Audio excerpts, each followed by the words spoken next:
Good morning students and मेरे प्यारे साथियों। आज हम लोग बात करेंगे इलेक्ट्रिसिटी की। क्लास 10th का एक चैप्टर है इलेक्ट्रिसिटी, उसकी हम बात करने वाले हैं। तो इलेक्ट्रिसिटी को पढ़ने से पहले हमें थोड़ा एनवायरनमेंट के बारे में जान लेना चाहिए। डेली लाइफ का जो फिनोमेना है, अपना डेली लाइफ का जो अपना सिस्टम है, उस सिस्टम में जब हमारी आंखें खुलती हैं और जब हम रात को सोते हैं, उस समय तक हम लोग पता नहीं कितने सारे हजारों एग्जाम्पल देखते हैं जिसके अंदर इलेक्ट्रिसिटी का यूज होता है। अभी जो वीडियो मैं आप लोगों के लिए रिकॉर्ड कर रहा हूँ, ये भी इलेक्ट्रिसिटी की वजह से ही पॉसिबल हो पाया है। और भी बहुत सारी ऐसी चीज़ें हैं, जितने भी इलेक्ट्रॉनिक्स से चलने वाले आइटम हैं, जैसे आपका मोबाइल फ़ोन है, आपका फ़ैन है, आपके घर में लगा हुआ एसी है, फ्रिज है, कूलर है, वॉशिंग मशीन है और अदर डिवाइसेज। बहुत सारी ऐसी डिवाइसेज हैं जो इलेक्ट्रिसिटी के बिना पॉसिबल नहीं हो सकती। इसके बारे में ही हम आज बात करने वाले हैं।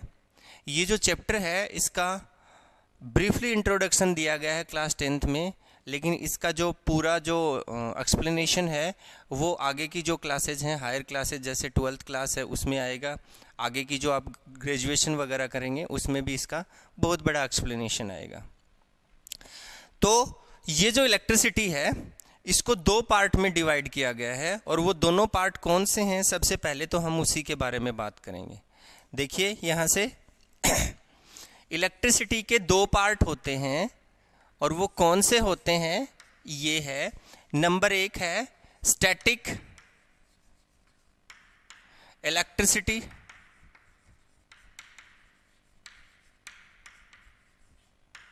ये। और नंबर दूसरा पार्ट जो है वो कौन सा है, नंबर दूसरा है current electricity.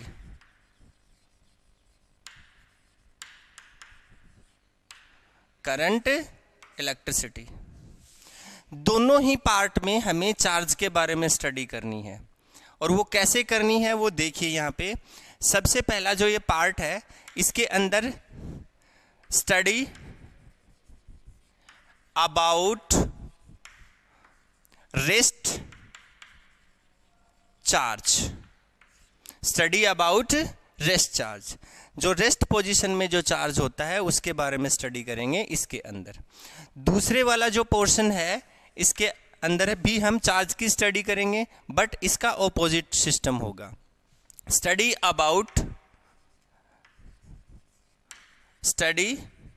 About motionary charge.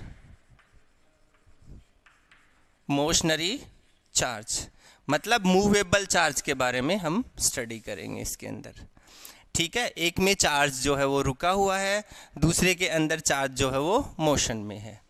तो इसी केस को हम लोग थोड़ा फर्दर एक्स्ट्रा नॉलेज के लिए देखते हैं क्या होता है।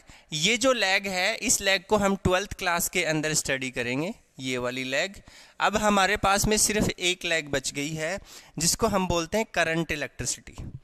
अब इसके अंदर एक प्रॉब्लम आई, और वो प्रॉब्लम क्या है, वो प्रॉब्लम है ये चार्ज।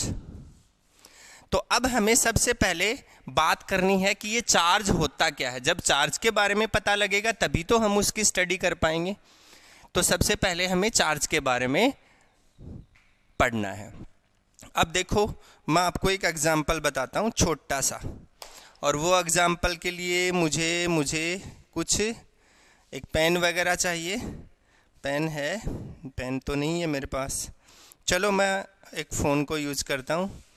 देखिए मैं रब करूँगा इस फ़ोन को, मैं अपने कपड़े से, शर्ट के कपड़े से रब कर रहा हूँ। देखिए इस तरीके से मैंने बहुत ज़ोर से इसको रब किया, और रब करने के बाद में अगर मैं इसको डस्ट पार्टिकल के पास लेके जाता हूँ, तो डस्ट पार्टिकल जो है वो इसके ऊपर अट्रैक्ट होके चिपक जाते हैं।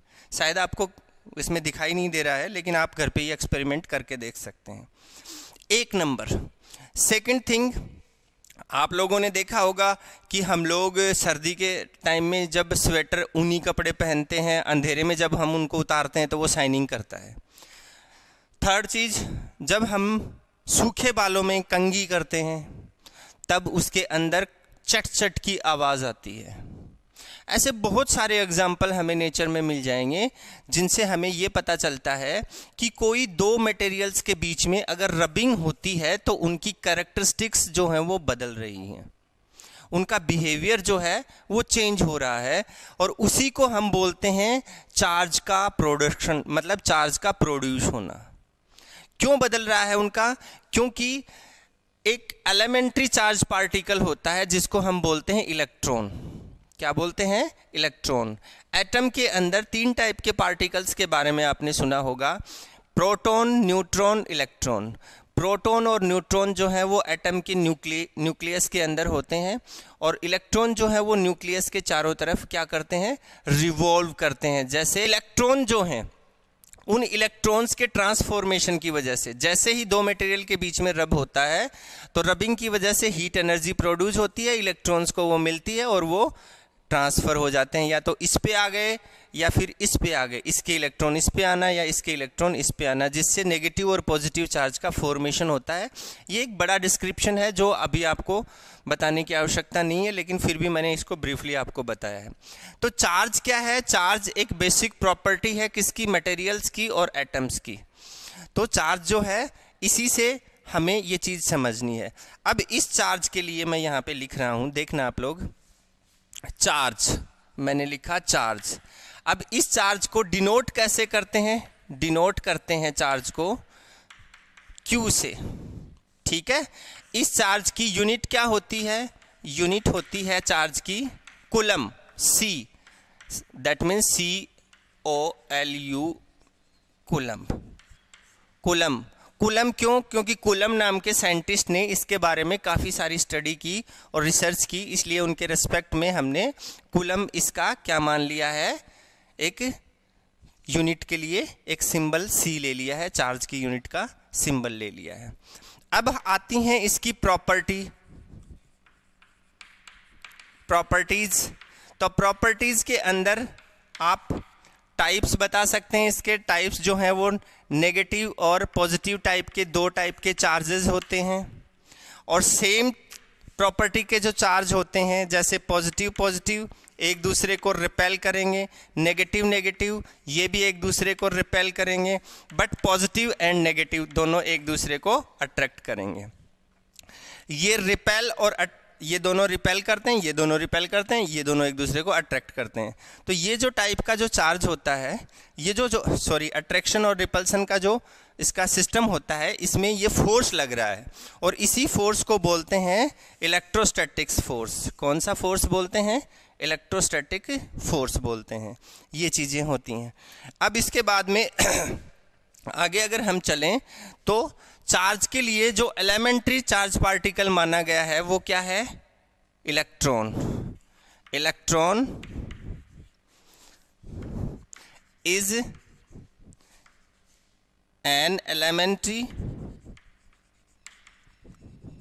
Charge particle.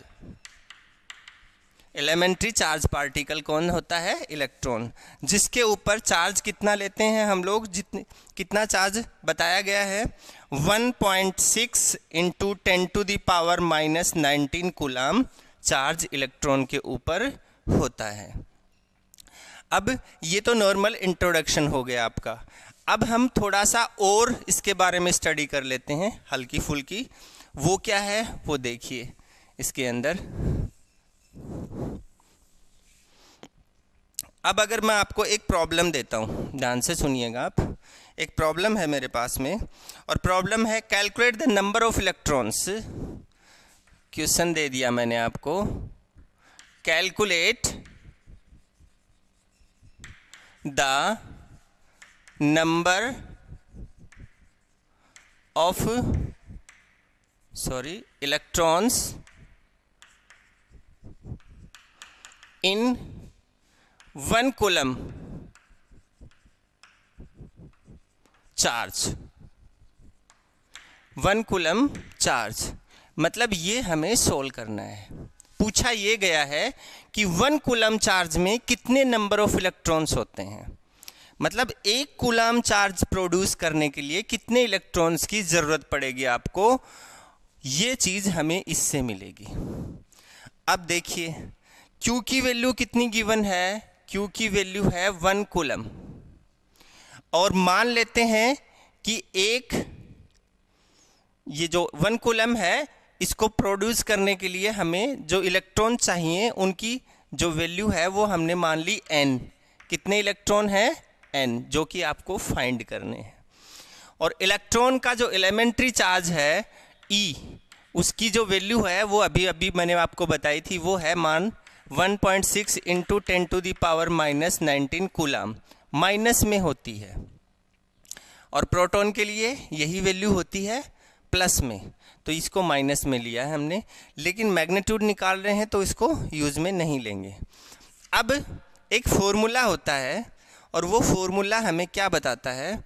वो फॉर्मूला हमें क्वांटिनाइजेशन ऑफ चार्ज के बारे में बताता है, जिसके बारे में भी हम हायर क्लासेज में स्टडी करेंगे। अभी हमें सिर्फ इतना समझना है कि Q जो है, चार्ज जो है, उसके लिए फॉर्मूला हम लेते हैं Ne। Q के लिए क्या फॉर्मूला लेते हैं? Ne। चार्ज के लिए ये फॉर्मूला हम यूज में लेते हैं। अब यहाँ से देखिए Ne, हमें वैल्यू निकालनी है यहाँ पे n की, तो इस n की वैल्यू के लिए इसी फॉर्मूले से n = Q/E, ये फॉर्मूला बन गया आपका। अब देखिए n = Q की वैल्यू कितनी गिवन है? 1 कूलम। 1 कूलम। E की वैल्यू कितनी गिवन है? यहाँ पे ये 1 कूलम है, E की वैल्यू है 1.6 इंटू 10⁻⁻19 कूलम। ठीक है, दोनों की यूनिट सेम है, तो दोनों की यूनिट तो हो गई एलैप्स। अब देखिए n = 1 इंटू 10⁻19, इसको हम ऊपर लगे तो पॉजिटिव की पावर आ गई। अब यहाँ से देखिए अपॉन 1.6। अब अगर हम इसको डिवाइड करते हैं तो इसको शॉर्ट में बताता हूँ मैं आपको। इसको अगर मैं ऐसे लिख दूँ 10 इंटू 10⁻18 अपॉन 1.6, मतलब इस पावर से हमने इसमें एक ज़ीरो ऐड करके 10 बना दिया। अब इस 10 को इससे डिवाइड किया 1.6 से, तो हम क्या बना सकते हैं? देखिए n = इसको डिवाइड करेंगे तो आ जाएगा 6, हाँ आ जाएगा 6.25 इंटू 10⁻18 इलेक्ट्रॉन्स। ये आपका आंसर निकलेगा यहाँ पे। ठीक है, ओके। ये चार्ज के बारे में एक छोटा सा डिस्क्रिप्शन मैंने आपको यहाँ पे समझाया है। अब हम थोड़ा और आगे चलते हैं। और क्या करना है हमें? देखिए बताता हूँ आपको क्या करना है। चार्ज के बारे में तो हमने नॉलेज ली यहाँ पे। अब हमें बात किसकी करनी है? करंट इलेक्ट्रिसिटी की। किसकी बात करनी है? Current electricity. ये पढ़ना चाहते हैं हम, और इसमें चार्ज का यूज हो रहा था, इसलिए हमने चार्ज के बारे में पढ़ाई की। अब इस करंट इलेक्ट्रिसिटी में देखिए the rate of flow of charge. मैं क्या बोल रहा हूं? करंट इलेक्ट्रिसिटी में मोशनरी चार्ज की स्टडी करनी है। चार्ज जो है वो मोशन कर रहा है, और उसी मोशन के बेस के ऊपर हमने एक छोटी सी डेफिनेशन बनाई, और वो डेफिनेशन मैं यहाँ पे लिख रहा हूँ, आप लोग देखना। The rate of flow of charge is known as electric current।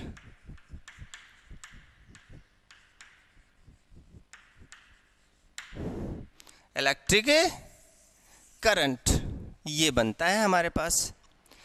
तो चार्ज के फ्लो होने की रेट, किसकी रेट? चार्ज के फ्लो होने की रेट क्या बताती है? इलेक्ट्रिक करंट को। और इसके बारे में जो स्टडी की जाती है उसको क्या बोलते हैं? Current electricity. अब चार्ज के फ्लो होने की रेट के बारे में हम बात करेंगे, तो चार्ज को फ्लो कहाँ करवाएंगे? ये दिक्कत आ गई। कहाँ फ्लो करवा रहे हैं, कौन से चार्ज को करवा रहे हैं। चार्ज में तो एक ही चीज़ हमने बार बार यूज में ली है और वो है elementary particle of the charge is electron. तो इलेक्ट्रॉन का फ्लो करवाना है, लेकिन कहाँ करवाना है, किसी बस में, ट्रक में, ट्रेन में, एरोप्लेन में या शिप में तो करवा नहीं सकते। तो उसके लिए क्या क्या यूज में लेना पड़ेगा, उसके लिए हमें मटेरियल यूज में लेना पड़ेगा। और मटेरियल भी कौन सा, उसके बारे में थोड़ा सा ब्रीफली इंट्रोडक्शन मैं आपको देता हूँ कि हमारे नेचर का जो मटेरियल है वो करंट के बेस पे, मतलब उसकी कंडक्टिविटी के बेस पे दो टाइप से हम उसको कंसीडर करते हैं। एक होता है कंडक्टर, नंबर 1 है कंडक्टर, एंड नंबर 2 है इंसुलेटर। दो हैं, ठीक है। कंडक्टर क्या है और इंसुलेटर क्या है, इसके बारे में मैं आपको बताता हूं। कंडक्टर जो है, हम उस मटेरियल को बोलेंगे जिसके अंदर से इलेक्ट्रॉन्स का फ्लो जो है वो इजीली हो जाए। मतलब कोई कंडक्टर है, जैसे फॉर एग्जांपल हम लोग यहाँ पे एक कंडक्टर बनाते हैं। देखिए मैं बनाता हूँ यहाँ पे, जैसे मैंने ये एक वायर ले लिया, कोई भी कंडक्टिंग मटेरियल है, ये लीजिए इस तरीके से कोई कंडक्टिंग मटेरियल है, और इस कंडक्टर के अंदर फ्री इलेक्ट्रॉन्स होते हैं। फ्री मतलब बिल्कुल फ्री, स्वतंत्र, जिसका इसके अंदर जितने भी एटम हैं उनका मतलब कोई रिलेशन नहीं होता, वो एकदम फ्री रहते हैं। और फ्री रहते हैं तो वो इसके अंदर अपनी मनमर्जी से ऐसे ऐसे घूमते रहते हैं, ऐसे ऐसे, जिसको हम रैंडम मोशन बोलते हैं। कहीं भी जाएंगे लेकिन रहेंगे इसके अंदर अंदर ही, ठीक है। अब ये जो फ्री इलेक्ट्रॉन है कंडक्टर के अंदर ही होते हैं, इंसुलेटर के अंदर नहीं होते। और हम बात कर रहे हैं कि ऐसा जो इलेक्ट्रॉन हैं वही क्या होते हैं, रिस्पॉन्सिबल होते हैं किसके लिए, चार्ज को कैरी करने के लिए। और rate of flow of charge मतलब चार्ज को कैरी करने के लिए, उसके फ्लो के लिए रिस्पॉन्सिबल कौन होता है, इलेक्ट्रॉन। और इलेक्ट्रॉन किसके पास होते हैं, सिर्फ कंडक्टर के पास होते हैं, इंसुलेटर के पास नहीं होते हैं। कौन से इलेक्ट्रॉन, फ्री इलेक्ट्रॉन। तो अगर कंडक्टर के पास में फ्री इलेक्ट्रॉन है तो वो क्या कर सकता है, चार्ज को कैरी कर सकता है। कहाँ से कहाँ तक, इस एंड से लेके इस एंड तक चार्ज उसमें फ्लो हो जाएगा, इलेक्ट्रॉन उसमें फ्लो हो जाएंगे, तो करंट उसके अंदर से पास हो सकता है। First point. बट इंसुलेटर जो होता है उसके अंदर फ्री इलेक्ट्रॉन्स नहीं होते हैं, और अगर फ्री इलेक्ट्रॉन्स उसके अंदर नहीं होंगे तो क्या होगा, तो उसके अंदर कोई भी चार्ज कैरी नहीं होगा। और चार्ज कैरी नहीं होने का मतलब फ्लो ऑफ चार्ज नहीं होगा, और फ्लो ऑफ चार्ज नहीं होगा मतलब इलेक्ट्रिक करंट नहीं प्रोड्यूस होगा उसमें, मतलब इलेक्ट्रिक करंट उससे पास नहीं होगा। तो मेनली हमें समझ में क्या आया, मेनली हमें समझ में ये आया कि इलेक्ट्रिक करंट को फ्लो करने के लिए या चार्ज को फ्लो करने के लिए हमें किसकी ज़रूरत पड़ती है, हमें ज़रूरत पड़ती है इस कंडक्टर की। और कंडक्टर कौन होते हैं, हमारे यूनिवर्स में जितने भी मेटल्स हैं वो सारे के सारे कंडक्टर का काम करते हैं। जिसमें आप लोहा ले सकते हो, आयरन है, आपका एल्युमिनियम है, आपका चांदी है, सोना है, अदर मटेरियल्स। और सबसे पावरफुल कंडक्टर माना गया है चांदी को, मतलब सिल्वर को। तो ऐसे बहुत सारे कंडक्टर, जितने भी मेटल्स के बारे में आप जानते हैं वो सब क्या होते हैं, कंडक्टर। तो उसके अंदर से करंट को फ्लो हम करवा सकते हैं। ये क्लास तो आज अपनी इतनी रहेगी। इसके बाद में हम बात करेंगे इलेक्ट्रिक पोटेंशियल की नेक्स्ट क्लास में, कि इलेक्ट्रिक पोटेंशियल क्या होता है और इलेक्ट्रिक पोटेंशियल का और इस करंट का क्या रिलेशन होता है, और उन दोनों के रिलेशन को हम क्या नाम देते हैं, इसके बारे में हम नेक्स्ट क्लास में स्टडी करेंगे। तो आज के लिए इतना ही, अगली क्लास में हम आपसे फिर मिलते हैं। Thank you.